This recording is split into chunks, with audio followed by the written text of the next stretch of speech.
ہم لوگ اس باب میں جو اب تک پڑھتے آئے اس میں یہ بات تھی کہ اہل سنہ والجماعہ کا یہ عقیدہ، یہ اصول ہے، مسلمہ قاعدہ ہے ان کے پاس کہ صحابہ میں جو خلیفہ بنے، ابو بکر، عمر، عثمان و علی،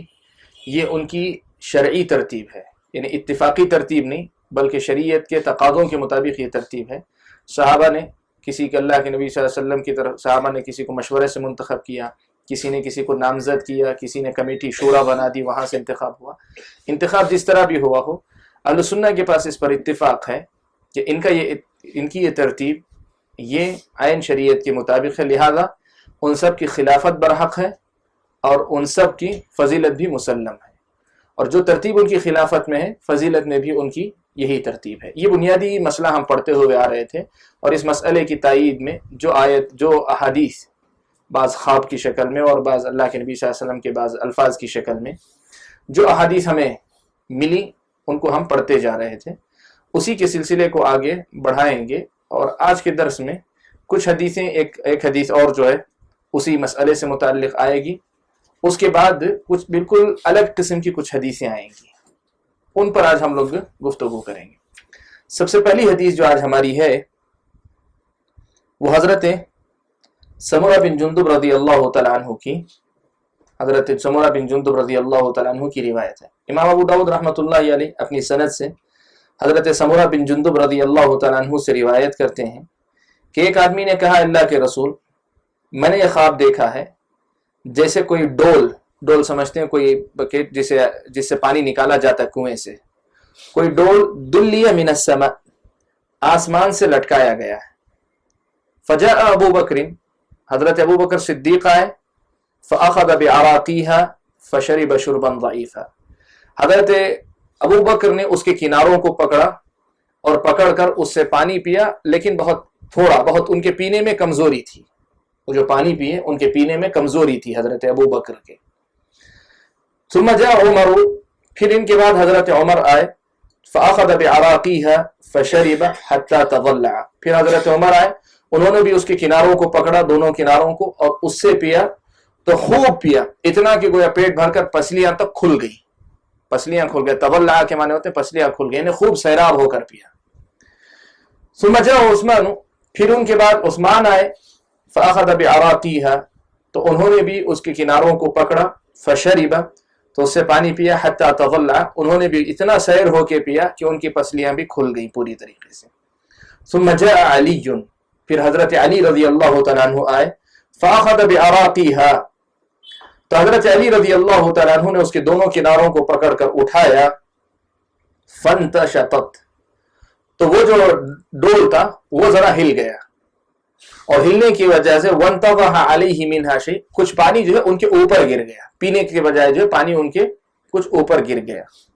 یہ صحابی کا خواب ہے جو اللہ کے نبی صلی اللہ علیہ وسلم کے سامنے سنائے، اور اللہ کے نبی صلی اللہ علیہ وسلم نے ایک طرح سے موافقت کی، خاموشی اختیار کر دی۔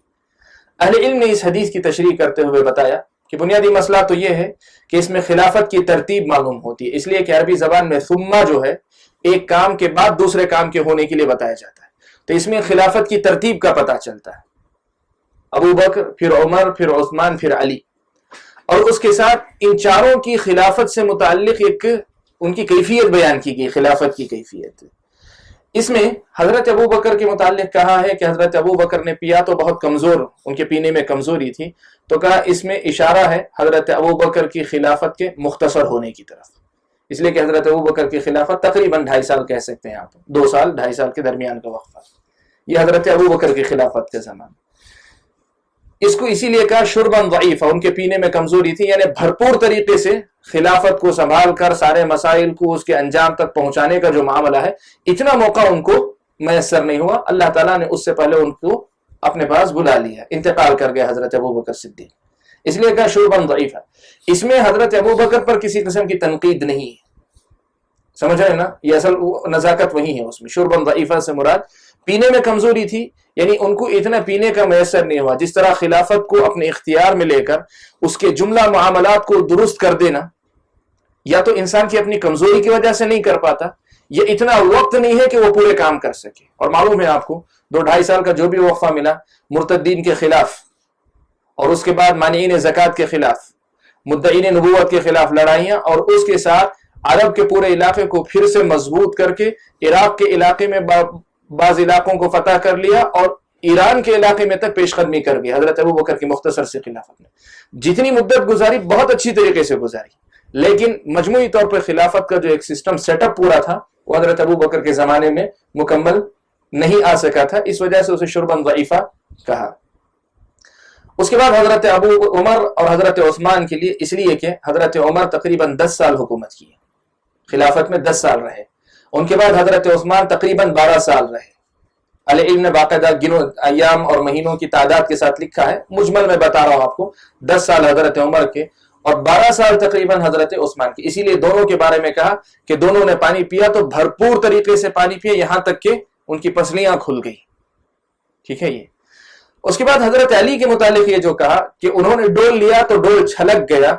تو یہ اشارہ ہے ان حالات کی طرف جن حالات میں حضرت علی رضی اللہ تعالیٰ عنہ کو خلیفہ منتخب کیا گیا. آپ کو معلوم ہے حضرت عثمان کو شہید کیا گیا، اس کے بعد فتنے کے حالات میں وہاں حضرت معاویہ نے انکار کر دیا بیعت کرنے سے، اس لیے کہ حضرت عثمان کے خون کا بدلہ پہلے لیا جائے تب ہم خلافت میں آئیں گے، خلافت کے ماتحتی قبول کریں گے. حضرت علی کا ماننا تھا نہیں، پہلے سب مل کر بیعت کر لیں تو خلافت مضبوط ہوگی، پھر ہم اس کے بعد ان سے لڑیں گے جو قاتلین عثمان ہیں. تو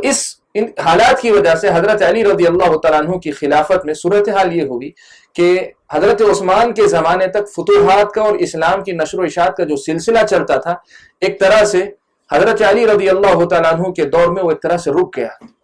وہ حضرت علی کے زمانے میں پہنچ کر ایک طرح سے رک گیا تھا یہ زمانہ. اس چیز کو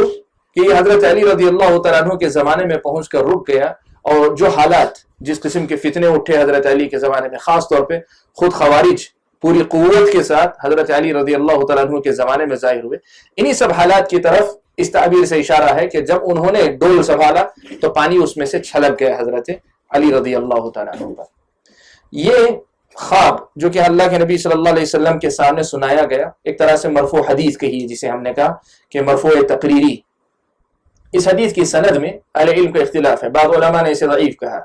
شیخ البانی رحمہ اللہ وغیرہ نے اس کی سند پر جو کلام کیا تو کہا کہ اس کی سند میں کمزوری ہے. لیکن دوسرے بعض محققین نے بقیہ دوسری بعض سندوں کے سہارے سے کہا کہ اس کی تائید دوسری سندوں سے ہوتی ہے، اس لیے یہ حدیث حسن درجے کی ہے. یہ حدیث حسن درجے کی ہے، واللہ تعالی عالم. تو اس سے وہی جو بنیادی مسئلہ ہم سمجھ کر آئے تھے اسی کی مزید وضاحت ہوتی ہے کہ اہل سنہ کا جو عقیدہ ہے کہ صحابہ میں جو خلافت کی ترتیب چلی وہ برحق تھی، نہ تو اس میں ظلم تھا، نہ تو ان کی خلافت غیر اسلامی خلافت یا غیر اسلامی حکومت تھی جیسے شیعہ نے کہا ظلم کی حکومت ہے، ایسی کوئی بات نہیں تھی. اب اس کے بعد امام ابو داؤد رحمۃ اللہ علیہ نے بعض آثار نقل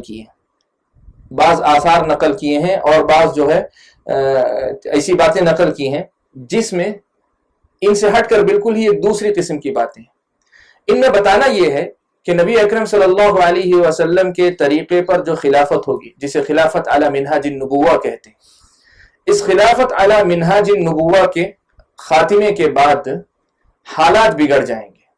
اور حالات کے بگڑنے کی وجہ سے کیا ہوگا، دشمن ان پر جو ہے غالب آئیں گے. یہ اللہ کے نبی صلی اللہ علیہ وسلم نے پیشن گوئی کی تھی، یا جو ہے صحابہ کو اس قسم کی پیشن گوئیاں معلوم تھی، یا تابعین میں سے بعض کو پتا تھا تو انہوں نے وہ پیشن گوئیاں نقل کی. انہی کا تذکرہ امام ابو داؤد کہہ رہے ہیں یہ بتانے کے لیے کہ خلافت علی منہاج النبوہ کے خاتمہ یا اس سے دوری، اس منہج سے ذرا دوری جو ہے امت کی تباہی کا سبب بنے گا. جیسے سب سے پہلا اثر مکحول سے نقل کرتے ہیں. مکحول جو ہے ملک شام کے ہیں، تابعی ہیں. وہ کہتے ہیں لَتَمْخُرَنَّ الرُّومُ الشَّامَ 40 صَبَاحًا لَا يَمْتَنِعُ مِنْهَا إِلَّا دِمَشْقَ وَعُمَّانَ. مکحول کہتے سے روایت ہے، انہوں نے کہا کہ ایسا زمانہ ضرور آئے گا کہ روم کے لوگ شام میں گھس جائیں گے تو 40 دن تک جو ہے بالکل اس میں گھسے رہیں گے، اور ان کی اس غلبے اور تسلط سے سوائے دمشق اور عمان کے، دو ہیں، ایک ہے عمان ہے اور ایک ہے عمان. عمان اس زمانے کے یمن کا حصہ تھا اور عمان جو ہے ملک شام کا حصہ تھا. تو کہا ملک شام کے 2 شہر دمشق اور عمان صرف محفوظ رہیں گے، ورنہ دشمنوں کا غلبہ یہاں تک ہو جائے گا. شارحین نے کہا کہ امام ابو داؤد بابن فی الخلفاء، خلفاء کے باب میں اس اثر کو لا کر بتانا چاہتے ہیں کہ یہ پیشن گوئی اس معنی میں ہے کہ جب خلافت علی منہاج النبوہ نہیں رہے گی، جب اس کے اندر افراد کی طرف سے تبدیلیاں آنی شروع ہو جائیں گی، اور آگے انشاءاللہ ایک حدیث میں اس کی واضح تفصیل آتی ہے جہاں ہم لوگ دیکھیں گے کہ کب خلافت علی منہاج النبوہ ختم ہوئی اور جب بعد کی خلافت تھی اس کی حیثیت کیا تھی. لیکن یہاں یہ بتانا چاہتے ہیں کہ خلافت علی منہاج النبوہ جب نہیں ہوگی تو اس کے نتیجے میں جو ہے یہ صورتحال پیش آئے گی کہ دشمن جو پوری طریقے سے ان کے اندر داخل ہو جائیں گے.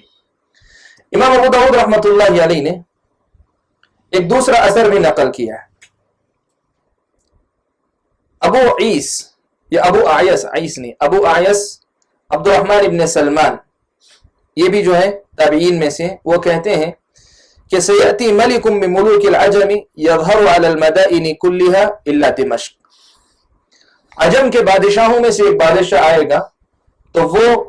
سارے کے سارے شہروں پر غالب آ جائے گا سوائے دمشق کے، سوائے دمشق کے. یہ آثار ہیں، تابعین کے آثار ہیں، اور تابعین غیب کی باتیں تو نہیں بتا سکتے. سند میں انہوں نے مرفوعاً روایت نہیں کیا ہے، اللہ کے نبی صلی اللہ علیہ وسلم سے مرفوعاً روایت نہیں کیا ہے، لیکن اللہ کے نبی صلی اللہ علیہ وسلم کی مختلف پیشن گوئیاں اس قسم کی اسی سے ملتی جلتی موجود ہیں. شاید یا تو یہ ان کے پاس سند کے ساتھ موجود رہی ہوگی انہی الفاظ کے ساتھ اللہ کے نبی صلی اللہ علیہ وسلم سے، یا پھر اللہ کے نبی صلی اللہ علیہ وسلم کی جو مرفوع پیشن گوئیاں ہیں ان سے ان تابعین نے یہ استدلال کیا اور اس کے نتیجے میں یہ پیشن گوئیاں کی. یہ بتلایا کہ ایک بادشاہ عجم کا آئے گا تو سارے شہروں پر غالب آ جائے گا سوائے مدائن، سوائے دمشق کے، اس لیے کہ خلافت اس دور میں خلافت علی منہاج النبوہ نہیں رہ جائے گی. اور ایسے ہی ایک تیسرا اثر مکحول نے روایت کیا اور وہ کہتے ہیں کہ اللہ کے رسول صلی اللہ علیہ وسلم نے کہا. اب یہاں دیکھیں مکحول تابعی ہیں، اللہ کے رسول صلی اللہ علیہ وسلم سے روایت کر رہے ہیں تو سند منقطع ہے، اس لیے کہ تابعی صحابی کے واسطے سے ذریعے سے پہنچتے ہیں. تو یہاں مکحول جو ہے تابعی اللہ کے رسول صلی اللہ علیہ وسلم سے روایت کر رہے ہیں تو سند منقطع ہے. منقطع کا مطلب یہ ہوا کہ اس کی سند ضعیف ہے، لیکن اسی سے ملتی جلتی بات، سند کے اعتبار سے یہ اثر ضعیف ہے لیکن وہی ملتی جلتی بات جو ہم نے اس سے پہلے دیکھی، اور اسی کی بنیاد پر میں نے کہا کہ شاید یا تو ان کے پاس سند رہی ہوگی انہی کلمات کی اللہ کے نبی سے، یا پھر دوسری صورت یہ ہے کہ اللہ کے نبی کی پیشن گوئی کی روشنی میں انہوں نے پیشن گوئی کی ہے. وہ کہتے ہیں کہ اللہ کے رسول نے فرمایا موضع فسطاط المسلمین فی الملاحم ارض یقال له الغوطہ. فسطاط کہتے ہیں خیمہ، مسلمانوں کے خیمہ یا ڈیرا ڈالنے کی جگہ جنگوں کے زمانے میں ایک ایسی زمین ہوگی جس کو غوطہ کہا جاتا ہے. یہ غوطہ دمشق کے اطراف باغات کا ایک علاقہ ہے. تو گویا سند کے اعتبار سے ضعیف ہے، لیکن مکحول یہ نقل کرتے ہیں اللہ کے نبی سے کہ اللہ کے نبی نے کہا کہ جب جنگیں خوب ہونے لگیں گی تو مسلمانوں کا جو ٹھکانہ کہاں ہوگا، ان کو ٹھکانے کے لیے جگہ ملے گی تو دمشق کا علاقہ، وہی دمشق کے علاقے میں ہوگا. یہاں تھوڑی دیر رک کر ایک مسئلے کی طرف یہ توجہ دلانا چاہتا ہوں کہ اللہ کے نبی صلی اللہ علیہ وسلم کی ان تمام تابعین کے ان تمام آثار کو، جو اب تک 2-3 اثر جو گزرے، ان کو علامہ عظیم آبادی رحمۃ اللہ علیہ نے اسی معنی میں لیا کہ خلافت علی منہاج النبوہ، اللہ کے نبی صلی اللہ علیہ وسلم کے نہج پر جو خلافت ہوگی وہ ختم ہو جائے گی، پھر اس کے بعد مرکز جو ہے خلافت کا وہ دمشق بن جائے گا. اور ہوا یہی، حضرت معاویہ رضی اللہ تعالیٰ عنہ کے زمانے میں خلافت کا مرکز دمشق بن گیا. جب دمشق مرکز بنے گا تب اس وقت یہ ہوگا کہ اسلامی خلافت میں بعد کے زمانے میں یہ صورتحال پیش آئے گی کہ دمشق کے علاقے کے علاوہ سب جو دشمنوں کے غلبے میں چلا جائے گا. اس قسم کی پیشن گوئیاں انہوں نے نقل کی ہے. بتانا اس میں مقصد یہ ہے کہ خلافت علی منہاج النبوہ نہ ہونے کی وجہ سے یہ صورتحال جب پیش آئے گی تو اس کا مطلب یہ ہوا کہ جب تک خلافت علی منہاج النبوہ ہوگی تب تک کے حالات جو بہت ہی صحیح رہیں گے. اس سے یہ بات معلوم ہوتی ہے کہ ابو بکر کے زمانے میں ایسے فتنے نہیں آئے جو مسلمانوں کو سمٹنے پہ مجبور کریں،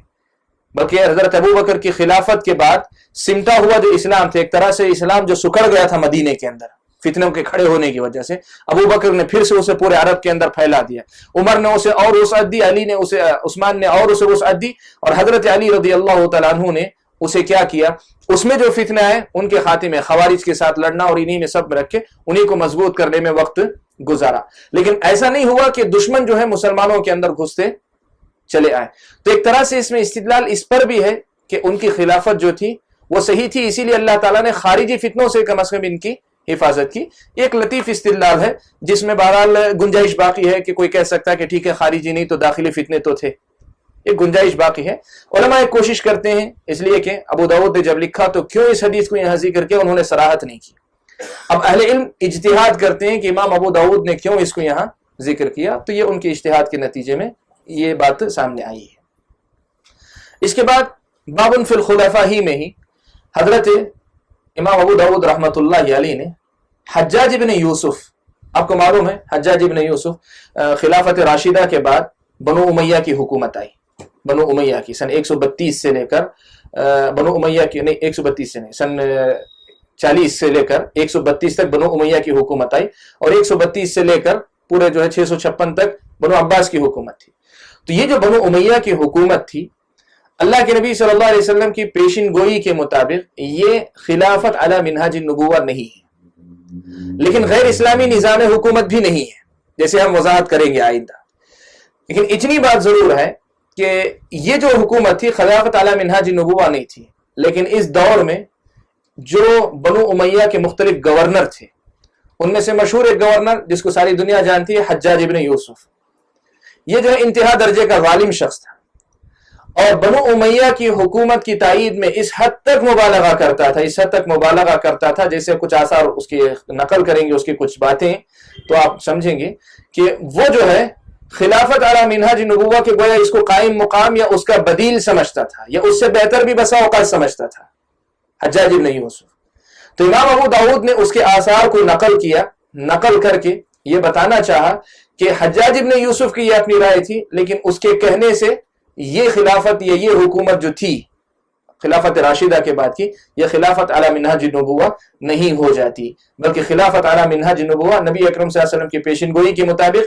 30 سال تک رہے گی نبی کے بعد، جس میں خلفائے اربعہ اور حضرت حسن رضی اللہ تعالیٰ عنہ کی جو مختصر سی مدت تھی یہی آتی ہے۔ یہ امام ابو داؤد بتانا چاہتے ہیں۔ اب حجاج ابن یوسف کے آثار کیا کیا، یہ اس کے اقوال کیا کیا ہیں، تو وہ مختلف روایتوں سے امام ابو داؤد نقل کرتے ہیں۔ سب سے پہلا واقعہ نقل کرتے ہیں کہ جعفر ابن عوف کہتے ہیں کہ میں نے حجاج ابن یوسف کو سنا کہ وہ خطبہ دے رہا تھا، خطبہ دیتے ہوئے اس نے کہا ان مثل عثمان عند اللہ کمثل عیسی ابن مریم، کہ عثمان کی مثال عیسیٰ ابن مریم کی ہے، اللہ تعالیٰ کے پاس عثمان کی مثال ویسی ہی ہے جیسے عیسیٰ ابن مریم کی ہے۔ ثم قرأ هذه الآیہ، پھر اس نے یہ آیت کریمہ پڑھی، یقرأها ویفسرها، آیت پڑھتا بھی جاتا تھا اور اس کی تفسیر بھی کرتا۔ کیسے تفسیر کرتا؟ حدیث کے آخر میں بتا رہے ہیں کہ آیت کا ایک ٹکڑا پڑھ کے اشارہ کرتا جاتا ہے۔ کیا کہتا؟ اذ قال اللہ یا عیسیٰ انی متوفیک ورافعک الی، اللہ تعالیٰ نے، یاد کیجئے اس وقت کو جب اللہ تعالیٰ نے فرمایا کہ اے عیسیٰ میں آپ کو پورا لینے والا ہوں، پورا آپ کو لینے والا ہوں، ورافعک الی، اور میرے اپنے پاس اٹھا لینے والا ہوں، ومطہرک، اور میں جو لوگ کافر ہوئے ان کی تکلیفوں سے آپ کو جو پاک کر لینے والا ہوں، بچا لینے والا ہوں۔ اور آیت میں اگلا حصہ یہ ہے، اللہ تعالیٰ نے یہ کہا کہ آپ کے جو پیروکار ہیں ان کو، یعنی عیسیٰ علیہ السلام کے متبعین کو میں کیا کروں گا، وہ لوگ جو ظالم ہیں یا جو لوگ کافر ہیں ان پر غالب کر دوں گا۔ بنو امیہ اصل میں حضرت عثمان غنی رضی اللہ تعالیٰ عنہ کا خاندان ہے۔ آپ کو معلوم ہے حضرت عثمان کے بعد حضرت علی خلیفہ بنے تھے، حضرت علی کے بعد حسن رضی اللہ تعالیٰ عنہ تابع تھے حضرت علی کے، اس کے بعد حضرت معاویہ، حضرت عثمان کے بعد حضرت معاویہ، اور ان کے جو بھی خاندانی سلسلہ چلا سب کے سب بنو امیہ سے۔ حجاج ابن یوسف یہ کہتا تھا کہ عثمان کی مثال حضرت عیسیٰ کی ہے، کہ اللہ تبارک و تعالیٰ نے جس طرح حضرت عیسیٰ علیہ السلام کو اٹھا لیا، ویسے حضرت عثمان رضی اللہ تعالیٰ عنہ کی شہادت کو، حضرت عثمان کو شہادت نصیب کی، ٹھیک ہے۔ اور اس کے بعد اللہ تعالیٰ نے قرآن میں یہ کہا عیسیٰ علیہ السلام سے کہ آپ کے متبعین کو میں غالب کروں گا اور آپ کے جو مخالفین ہیں ان کو مغلوب کروں گا۔ تو گویا بنو امیہ کو اللہ تعالیٰ نے یہ کہا ہے کہ بنو امیہ کو اللہ تعالیٰ اوپر اٹھائے گا اور بنو امیہ کے مخالفین کو نیچا کرے گا، یہ جو ہے یہ کہا کرتا تھا۔ گویا سمجھتا تھا کہ عیسیٰ کی جو مثال ہے وہی عین مثال حضرت عثمان کی یا حضرت عثمان سے بڑھ کر بنو امیہ کی ہے، یہ اس کا کہنا تھا۔ تو یہ کچھ آثار ہیں جن میں جو ہے بنو امیہ کے تعلق سے حجاج ابن یوسف کی جو حد سے بڑی ہوئی تابعداری تھی یا حد سے بڑی ہوئی جو ہے اس کی فرما برداری تھی، اس کا تذکرہ کیا جا رہا ہے۔ ایک اثر یہ ہوا۔ دوسرا ایک اور اثر ربیع ابن خالد الضبی، ربیع ابن خالد الضبی یہ کہتے ہیں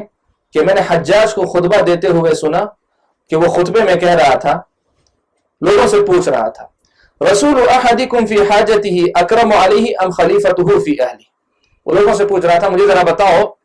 تم اپنی ضرورت پر کسی کو قاصد بنا کر بھیجتے ہو تو وہ زیادہ تمہارے نزدیک عزیز ہوتا ہے یا وہ جس کو جو ہے تم اپنے گھر میں اپنا جانشین بنا کر جاتے ہو، تم اپنا نائب جس کو بناتے ہو وہ زیادہ محبوب ہوتا ہے یا وہ زیادہ معزز ہوتا ہے یا وہ جس کو جو ہے رسول بنا کر بھیجا جاتا ہے، یعنی قاصد بنا کر بھیجا جاتا ہے؟ ظاہر سی بات ہے اس سوال کے اندر جواب تو سب کے پاس واضح ہے کہ ایک آدمی جسے ضرورت پر ایک پیغام پہنچانے کے لیے استعمال کیا جاتا ہے، اس کے مقابلے میں وہ آدمی جس کو آدمی اپنے گھر میں جانشینی کے لیے منتخب کرتا ہے وہ زیادہ معزز ہوتا ہے۔ ٹھیک ہے، یہ بات وہ کہنا چاہتا تھا۔ اب اس کا مراد کیا تھی؟ حجاج ابن یوسف کا اتنا ہی جملہ نقل کیا گیا، لیکن شارحین نے سب نے اس کا جو تفسیر نقل کی ہے وہ بڑی جو ہے مطلب خطرناک بات ہے، اس سے سمجھ میں آتی بڑی خطرناک۔ کہتے ہیں علامہ عظیم آبادی نے کہا اور ایسے ہی دوسرے علامہ امام خطابی وغیرہ جو بھی تشریح جنہوں نے بھی کی ہے اس کی طرف اشارہ کیا کہ وہ کہنا یہ چاہتا تھا کہ خلفائے بنو امیہ اللہ کے نزدیک رسولوں سے زیادہ معزز ہیں، نعوذ باللہ۔ خلفائے بنو امیہ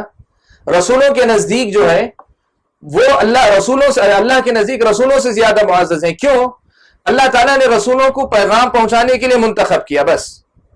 اب ان کو جو اللہ تعالیٰ نے خلافت دی ہے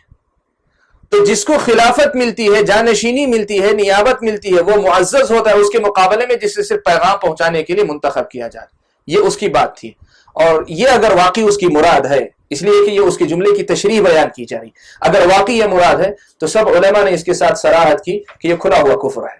ایک دم واضح کفر ہے، کوئی دو رائے نہیں اس میں، ایک واضح کفر ہے۔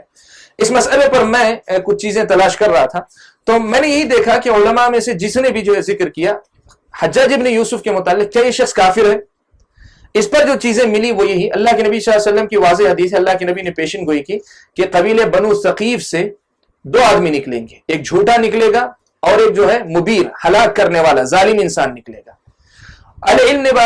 بات کے زمانے میں اللہ کے نبی کی پیشن گوئی کا مصداق بتایا کہ جھوٹے سے مراد مختار بن ابی عبید الثقفی جو تقریباً سن 70 یا 71 ہجری میں نبوت کا دعوے دار بن کر ظاہر ہوا، یہ مراد ہے۔ اور دوسرا جو قبیلے بنو ثقیف سے ظاہر ہوا جسے مبیر کے معنی ہلاک کرنے والا، اس سے مراد یہ حجاج ابن یوسف ہی ہے۔ اللہ کے نبی صلی اللہ علیہ وسلم کی اس پیشن گوئی میں